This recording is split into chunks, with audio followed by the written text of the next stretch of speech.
حق مارنے والا تھا، وہ فرعون کے ساتھ ملا ہوا تھا، فرعون خود اتنا نمرود اور ابو جہل ابو لہب، یہ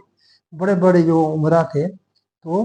یہ ان کے پاس بھی بہت رزق جس کی جو تلاش کرتا ہے، مسلمان بھی ہو سکتے ہیں، وسائل بہت آ سکتے ہیں،